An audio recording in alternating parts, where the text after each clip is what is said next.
Welcome to the Ducks Unlimited podcast, the only podcast about all things waterfowl.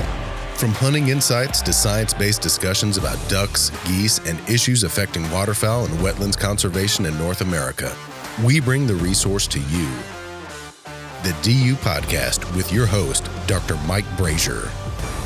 Welcome back, everyone, to another episode of the Ducks Unlimited podcast. Thanks for joining us. We're continuing our conversation with Dr. Ben O'Neill, professor from Franklin College, and we were talking about some really exciting and unique research that they've been conducting as it relates to understanding the movements and actually contribution to harvest of urban mallards, a group of birds, a group of the waterfowl population that so many of us see on a regular basis, but we make some assumptions about them and don't really understand a lot about what they do throughout the year and what's the level of movement and contribution to harvest that they make. So we had an introduction to this conversation on the previous podcast. So if you missed that, I would encourage you to go back to get that introduction because we're going to pick up sort of midstream here on this episode. And sort of to recap, we had concluded with a discussion of the rate at which these banded mallards in urban environments contribute to the harvest, and we had just discussed they're harvested at a rate of about 11%, which is comparable to the harvest rate for wild populations of mallards. And so now I want to get Dr. Ben O'Neill back on the line here and ask him to tell us a little bit about what they found with respect to where these birds were recovered, were harvested, and I think a lot of folks will find that really, really interesting. So Ben, welcome back. Thanks a lot. Yeah, so among those 183 birds that we've had harvested by hunters and reported, one of the things that struck us right away is that these birds are moving from the various trap sites, and there were about 86 locations that they were banded at across the central Indiana region and east central Illinois, and all that was within these urban areas. But one of the things that struck us immediately when we started getting band returns was how they scattered across the region. And so about half of them were harvested locally within 10 kilometers, or about 6 miles of their respective trap sites. But then another half of them moved greater distances than that. About 30% of them moved kind of moderate distances between 6 and 62 miles. And then about 20% of them actually moved a considerable distance away from their trap site, went on these long distance movements. And so we were really just, I don't know, intrigued by that so many of them didn't simply jump into the nearest cornfield and get harvested there, but they were blasting around the region in a variety of directions and a variety of distances. Yeah, so geographically speaking, what did you learn about where they went? Any particular bias, in terms of their direction? Or what did you learn in that regard? Well, so these birds are banded in the summer. They're recovered in the fall, and so they're both of the regions that we were working in, Indiana and Illinois, are kind of mid-latitude, and so you might expect that harvested birds in the fall and winter are going to move south, right? Mm-hmm. You would see this kind of trend of these southerly movements, but we didn't find that. There was zero trend in the direction that they moved. They were, if you look at a map, they're just scattered throughout the Midwest. They were harvested in 3 Canadian provinces and 9 different U.S. states around the north central Midwest part of the continent. And so they went all kinds of places. And actually, the one pattern that did exist in terms of where they went was that of those birds that went a moderate or long distance, many of them, 56% of them, actually went in some kind of a northerly direction rather than a southerly direction. And so that was a bit surprising to us. Ben, was that even for those birds that were harvested in the year following their banding, or were those movements more likely to occur in subsequent years? That's a great question. That's a combination of both the direct recoveries in that same year and the indirect recoveries. So we found young hatchier birds that would make these long distance movements post-fledging, but we also found some indirect recoveries of birds that that had gone through, an annual cycle and then were recovered. And so when I've shared that with other folks, so mallards are repairing every year, and so it's possible, we can speculate in some cases that an individual might have become paired with a bird from a more distant region and perhaps then migrated during spring migration to a more distant region. But Right. we don't really fully understand all those mechanisms yet. Some of it's molt migration, some of it's just some basic dispersal from the natal area, and some of it perhaps is pair bonding that draws individuals to more distant areas. Yeah. Very interesting. That's. Yeah. Were there any? Okay, so this has been going on for 3 years. So I was going to ask you if you had any birds of a particular, particularly old birds that were harvested, but you probably don't have any of that. I will ask you, in any of your capture efforts, when you were trying to catch these birds, did you happen to come across birds that were already banded? Actually, no. So no other mallards that had been banded by previous studies. So we spent 3 years in Illinois and 3 years in Indiana, and the way they overlapped, it was a total of 4 calendar years, 2015 through 2018.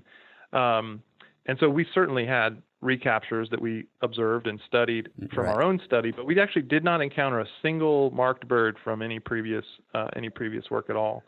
But to your point about the age, that's kind of one of the fun things of these projects, is that here now in this 5th year of the study, where we'll be analyzing the returns, we will start to get some estimates of the age of some of these birds based on how long they've carried that band until they were harvested. Yeah, and survival rates on any of these birds. Have you, we've talked about harvest rates, but that's just one component of mortality that birds face. Have you, with just a few years into this data set, you probably don't have very much data to work with there, but have you been able to generate some preliminary survival estimates, annual survival estimates?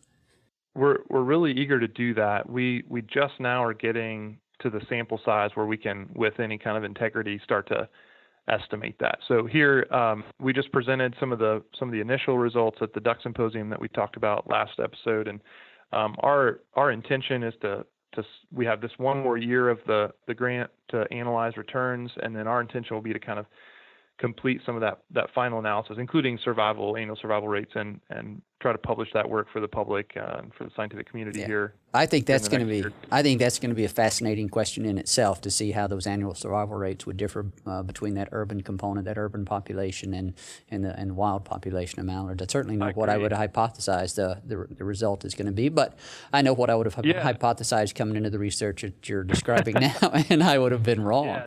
So they meet all kinds of different sources of stress and mortality, and even their fecundity is totally different, and at least I shouldn't say totally different. It has the potential to be totally different because of the differing environments that they exist in. Be the first to know when ducks are on the move. Sign up for DU's waterfowl migration email alerts and receive ongoing in-depth updates on the latest habitat conditions, weather changes, and hunting reports for your flyway. Visit ducks.org/migration alerts. Well, so let's talk a little bit about what's next. You've introduced that, and you have another year of the funding to do this. Are you going to try to secure funding to continue the banding work as it's being conducted, or as you've been conducting it, or are you going to try to expand this? One of the things that comes to my mind, and I know you've thought about it, is, boy, it would sure be nice to see what these urban birds are doing on an individual basis and on a finer spatial scale, and so that speaks to some telemetry. So what's next for this work? Great, yeah. So we're wrapping up this 4th year of the Pittman-Robertson grant here with the Indiana Department of Natural Resources. It's a federal aid and wildlife restoration grant. So we have a lot of sportsmen and sportswomen out there to thank for their support of this kind of work. This grant, we'll put a bow on it, so to speak, with a final report here in the next year. But we already have plans in place to start to address some of those questions that you've mentioned. I want to get a lot better bead on the demographics, like the reproductive rates within these systems, to be able to look at nest success and fledging success to help inform that. Certainly, I'd like to get some better estimates of survival. we already are starting to build out some monitoring protocols to help us get reliable estimates of abundances, not only from these two study areas in Indiana and Illinois, but hopefully a bit more broadly in a way that helps us understand, okay, if we estimate these many mallards exist in a 9-county region of central Indiana, for example, can we translate that more broadly, extrapolate it geographically to other states? Because Indiana is not unique. There's tons of suburban counties across U.S. and Canada. Yeah, and these birds, these areas, these urban areas are not included in our annual breeding population survey efforts for the most part, right? That's correct. Generally speaking, that's right. In Indiana, our state managers with the DNR do some monitoring of mallards during spring and summer surveys, but it's very, very unique. It's not, to your point, it's not included in federal monitoring, for example, the May pond counts, breeding pair counts, things like that. So yes, one of those simple goals is to try to ramp up the abundance estimates in a way that helps us extrapolate to broader scales to then help provide some information for flyways and joint ventures as they try to understand the potential contribution of these urban reservoirs of population to the broader flyways. Yeah, and then certainly as telemetry technology becomes more affordable and scaled down in size, I'd love to be able to look at some of the individual movements at finer scales, as you said, and really seek to understand how these birds are interacting even with other migratory segments of the population. We're excited to start to get some of that going. And if we have time here today, I'd love to tell you about I had a conversation with a big group of biologists at the Mississippi Flyway Council meeting back in August. Okay. Yeah, absolutely. In Duluth. Yeah, and that was a collaborative planning meeting that was participated in by biologists and researchers from Michigan, Wisconsin, Ohio, Indiana, Illinois, and the goal there is of that study, under the leadership of Dave Lukanen there at Michigan State. The goal of that study is to answer some really important questions about Great Lakes mallards, and so I presented this urban work there at that Flyway meeting, and one of the things that became clear to those folks is that the urban mallard component is a significant component potentially within that broader Great Lakes mallard population. Absolutely. So we are developing a collaborative proposal. I'm just really delighted to be a contributor to that, not leading that work, but it's great that there's folks from the academy, from state natural resource agencies, and from the federal government that are talking together about, hey, how can we leverage our resources to try to understand these questions in the broadest way possible. And so that proposal is already drafted, and it's being developed in a robust way. And we're going to hopefully my team here will be able to contribute some of that, some of the effort and some of the data regarding urban mallards to help really ramp that up in spatial scale. And so that work that you're talking about that's proposed, would that focus on urban mallards across a larger geography, or is it focusing on, would it encompass work on mallard populations in general across that Great Lakes region? Or both? Good question. Yeah, the primary scope of that is Great Lakes mallards in general. Okay. But the acknowledgement from that team is that the urban population segment is an unknown percentage of that population. And in order to effectively speak to population trajectories and trends in that Great Lakes population, they're recognizing that we probably need to get our heads around the behavior and the population dynamics of the urban segment, because it could be significant and a potentially growing component of that broader segment. That's right. Well, let's continue on that topic just a little bit. Are there any other projects of this nature, where the studies of urban ducks, or well, I know there are studies of urban geese. I actually listened to a presentation at the Duck Symposium up in Toronto tracking urban Canada geese. But any other work related to urban ducks across North America that you're aware of, or is this sort of the first of its kind in a contemporary era? Colleagues up in Michigan, Barb and Don Avers and their team have also been banding some urban mallards. Their work is not it didn't originate with a singular focus on urban mallards. They were simply trying to ramp up their state banding effort on mallards in general. And over the course of the last 4 or 5 years, they've come to realize that there's a lot of mallards to be marked in these urban areas, and so they've done a really impressive job of effectively capturing and marking urban mallards up there, and for example, in the East Lansing metro complex and the Grand Rapids metro complex, among others. And so, yes, there are folks that are marking some urban mallards. That's the primary one that I'm aware of.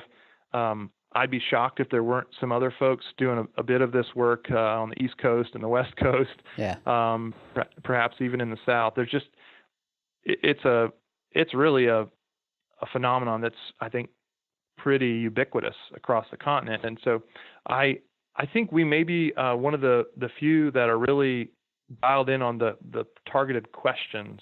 But I am excited to say that we're looking for any other folks that are also interested and trying to connect the dots so we can work together to answer this question as best we can. Well, this is really exciting work. You've mentioned a few other things already that I would love to dive in more details on, but I'm going to resist the urge to do that, particularly the idea of surveying these birds in an urban environment. And that's something that once your conversations with your state resource agency partners, once that continues and moves a little bit farther along, I'd love to get you back on and hear about how those efforts are going and any progress that's being made in figuring out how to survey these birds and what we might be learning with regard to the abundance, across a larger geography. So we'll save that for another time. But clearly the research that you've been engaged in here is a reflection of the fact that the landscapes in which we live and the landscapes upon which waterfowl depend are constantly changing.